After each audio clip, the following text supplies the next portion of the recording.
Breaking news చూస్తున్నాం. ఇటీవల ఢిల్లీలోని ఎర్రకోట వద్ద జరిగిన భీకర కారు బాంబు పేలుడు ఘటన మరొక ముందే మరో భారీ ముప్పు పొంచి ఉందని కేంద్ర నిఘా వర్గాలు హెచ్చరించాయి. నవంబర్ 10న జరిగిన ఈ దారుణ ఘటనలో 15 మంది అమాయకులు ప్రాణాలు కోల్పోగా 30 మందికి పైగా గాయపడ్డారు.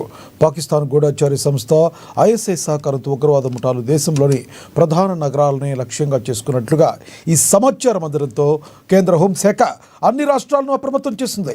ఢిల్లీ, ముంబై, హైదరాబాద్, బెంగళూరు వంటి మెట్రో నగరాల్లో హై అలర్ట్ ప్రకటించారు. ISI తన స్లీపర్ సెల్స్ ద్వారా స్థానికంగా దాడులు చేయడానికి ప్రణాళికలు రచిస్తుంది. పండుగ సీజన్ కావడంతో రద్దీగా ఉండే మార్కెట్లు, బస్టాండ్లు, రైల్వే స్టేషన్లు, ప్రార్థనా మందిరాలను ఉగ్రవాదులు టార్గెట్ చేసే అవకాశం ఉంది.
బ్రేకింగ్ న్యూస్ చూస్తున్నాం. ఇటీవలే ఢిల్లీలోని ఎర్రకోట వద్ద జరిగిన భీకర కారు బాంబు పేలుడు ఘటన మరొక ముందే మరో భారీ ముప్పు పొంచి ఉందని కేంద్ర నిఘా వర్గాలు హెచ్చరించాయి.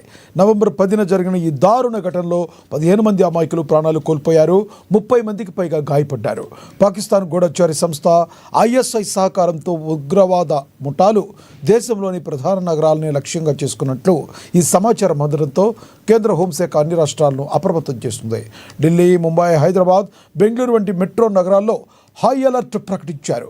ISI తన స్లీపర్ సెల్స్ ద్వారా స్థానికంగా దాడులు చేయడానికి ప్రణాళికలు రచిస్తుంది. పండుగ సీజన్ కావడంతో రద్దీగా ఉండే మార్కెట్లు, బస్టాండ్లు, రైల్వే స్టేషన్లు, ప్రార్థనా మందిరాలను ఉగ్రవాదులు టార్గెట్ చేసే అవకాశం ఉంది.